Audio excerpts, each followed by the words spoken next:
So, I have, as you have seen for the last several days, been trying to put together a presentation on the role of intentional households in the 2020 COVID-19 pandemic.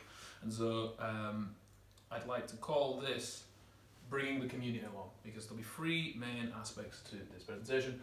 One will be community outreach and support, two will be government guidelines, and three will be effective isolation.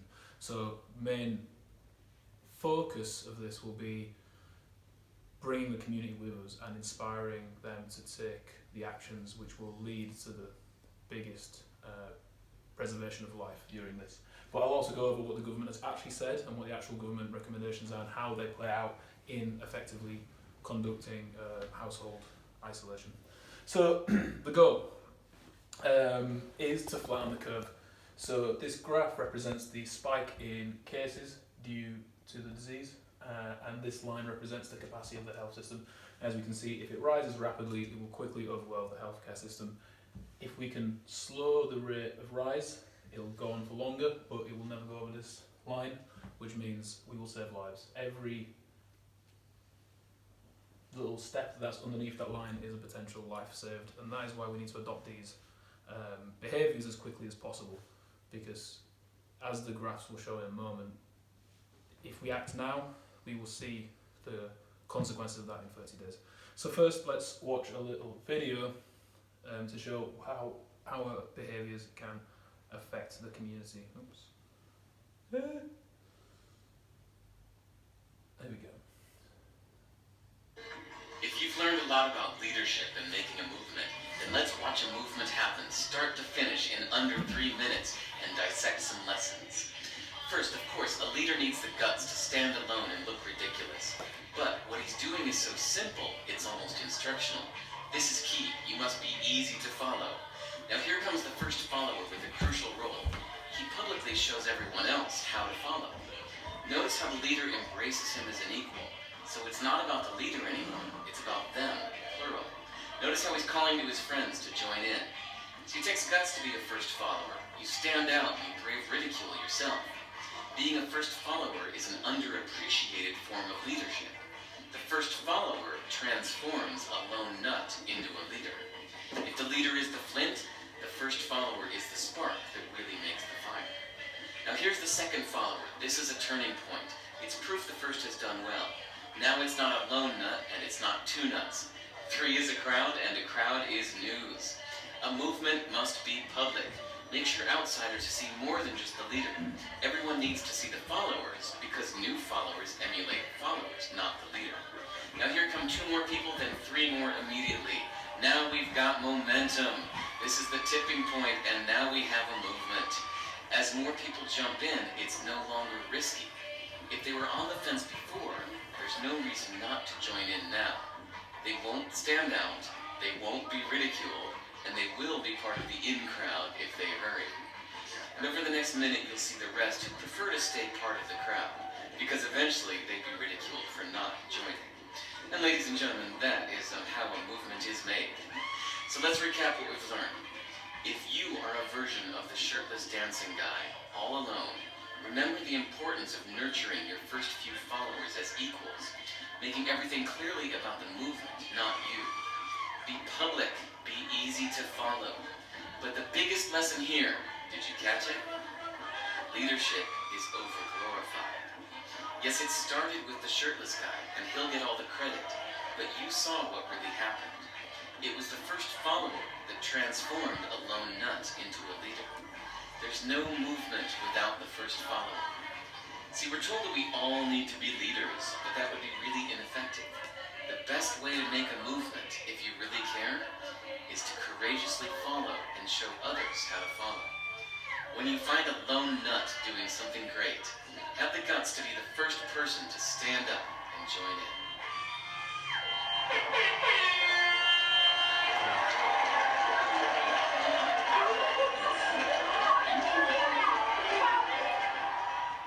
Cool. So yeah, that video is a good example of the adoption curve. So in regards to the government's guidelines regarding the protocol of washing your hands, maintaining distance between people, isolating as an individual, and then isolating as a household. This same curve will apply to that. So some people will adopt it very early, but other people will take more time to adopt that principle. What happens is they're looking for social cues as to whether to adopt it or not. So the quicker that we adopt it and the quicker that we're seen to adopt it, the more likely the early adopters are to adopt, and then the early majority, the late majority, and finally the laggards. And obviously, the quicker that this curve goes through and everyone adopts the behaviours, the lower the peak in the other graph, and the more lives we save. So, if we act quickly, we can inspire a positive, productive attitude in the community. So, why we need to act quickly? So, this is some of the data from a couple of different countries, just to show you why it's so imperative that we act now and we act effectively. So these were the daily deaths in South Korea. They had plenty of warning that the disease was coming, because it happened in February, as you'll see when we look at the other dates. They'd seen what happened in China, so they were prepared. They had good protocols because they'd had other exposures to new diseases, and so they tested everyone thoroughly and they followed the protocol, and we can see that every day they never crossed 8 deaths a day. If we look at China, we see a very different story. So China implemented the ban, implemented the lockdown of 60 million people on the 23rd, and then after that lockdown, every day, daily deaths continued to rise until finally starting to descend again about a month later. So the difficult thing to understand about this is that what we do today won't be seen for another 30 days. And we have to put our minds in that position when there's many people dying every day and think, what would we have liked to have done 30 days ago? Because if we wait to act, we're going to end up in a very dire situation. And this is some of the data from the Imperial College report. And so this is the spike if we do nothing, and this red line is the capacity in our NHS for critical care beds. So every point over that is a person who won't be able to gain access to the support they need with this virus.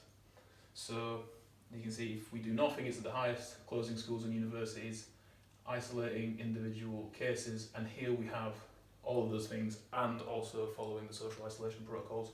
So you can see there's a big jump between those two curves, and that's why it's important that we follow this. It's why it's important that we follow it quickly, because the quicker we can do it, the more effect it will have, the more time the NHS has to build ventilators and find extra beds and do all the things that they're doing now. But it's our part to act quickly so that we can inspire others to follow us, like in the first video. Why our actions matter. So just another example, just to hammer home the point. You can think of the way people are behaving, you can put it on these axes. So we have serious to not serious, destructive to productive. If someone is taking it seriously but engaging with it in a destructive manner, you get a behaviour like hoarding hand sanitizer or hoarding toilet paper. It's very serious, they're taking it seriously, but they're not acting in a way which is actually going to help us with the main problem, which is the number of infected people. Taking away the hand sanitizer isn't going to increase the number of infections. If someone has a destructive attitude but not serious, they'll be like, it's just a flu. And if someone has a productive and serious attitude, well, they will follow the principles, but they'll also not be panicking. And that's where we want to put ourselves, so when the rest of the people around us look to see how other people are behaving, they will see people acting like that and not see as many people acting like that. And so we'll start to get that crowd effect happening in this upper corner. Community engagement. So that's the first part. That's really dealing with the reality of the situation and why we need to act quickly in this pandemic. Next, I will go through how we can do that. So, engaging with our neighbours. So this is talking about the... Let me just check my slides actually. Yeah, cool. So I'm talking now how we're going to engage... Oh, sorry, forgot how to use this app. So why are we going to engage with the local community? Number one is to get them to adopt the protocols as quickly as possible. So the actual real outcome is to get other people to socially isolate as quickly as possible. Second to that, we can begin to provide supplies and support to our neighbours. So if they're looking for food, toilet roll, if they're a vulnerable group and they can't go outside, we can help them with that. We can also provide emotional support, because when you're in a group and you see that everyone's going through the same things, you'll just have a better time. Whereas if you're if the only sort of news you have is watching the 24-hour news, you'll be falling into a pit of panic. How we can do this, there's two main areas that I've identified. One is we can work geographically, so we can work with our actual neighbours, the actual people immediately around us, and two, we can provide online services. We can take what we already do and move that to a broader community, working with the broader church groups, broader community groups that we're a part of, just accessing our networks and creating as much positive signalling as possible to get people to take on these behaviours as quickly as possible. So let's have a look at the geographic community group. So this is what's already started to happen, and we can become a part of this. So here's a screenshot from the BS5 Community Care Group. What's happening is people are organising Facebook groups around postcodes, and then inside of those postcode groups they're creating WhatsApp groups for individual streets with the intention of finding the people who are vulnerable, so the people who have to get the flu shot have been advised to stay for 12 weeks until this is over, because if they catch it they're highly likely to be hospitalised. So we can find them and help them have access to supplies and reduce the likelihood that they'll go outside, thus saving a potential hospital bed and saving a potential life 30 days from now. And so we have these groups. We can coordinate with the existing groups and begin to increase the engagement with those and seek to develop those existing groups and just make sure that everyone knows they're there and that everyone's getting on board. The next part is how we can create networks, or how we can contribute positively to online networks. So I want to show you a little case study of how the swing dancing community has dealt with the coronavirus. It's quite interesting because the swing community is an international community, so there's dancers from China, there's dancers from Italy, and I think in the swing dancing community we saw the severity of the situation a lot sooner than the rest of the world has. When the rest of the world was seeing news headlines, we were getting translated, we were using Google Translate to translate messages from the doctors, and we sort of, the panic spread through a lot quicker, and so then people started to adopt the behaviours, and that adoption curve of behaviours, the swing community is probably a little bit further along. So on the left, this is an example of one online idea that people have had to make it a positive, productive experience. So it says, to all my friends, in this particular time, what we can do to help fighting against coronavirus is very limited. As swing dancers who are trapped at home, we hope to encourage all those who have been fighting on the front line and to spread the joy of dancing to the world. We want to do this through launching a dance relay. To cheer for yourself and all those who have been suffering, we would like to spread this positive energy globally. If you'd like this idea, please bring your own idea and join us.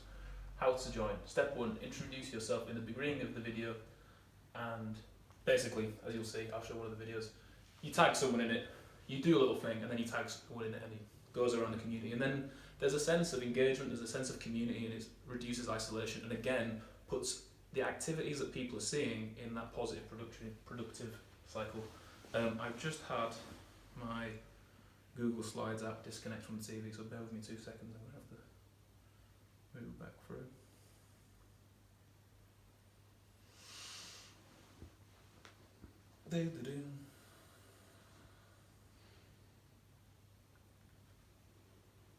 Okay, I will show you, do you want to see the top one or do you want to see the bottom one? Top one. Top one, okay, cool. I actually know these two.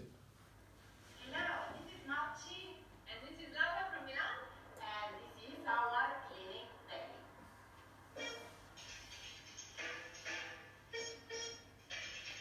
So well, the context, obviously, this was made when Italy was totally locked down, so everybody was in full isolation. They weren't allowed to leave the house, you were only allowed one person to leave the house at a time.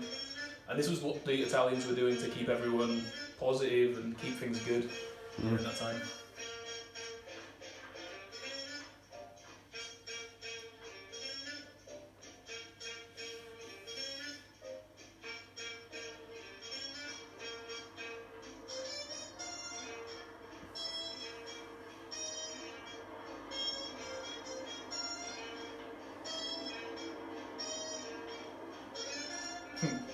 There you go, I won't play the whole thing.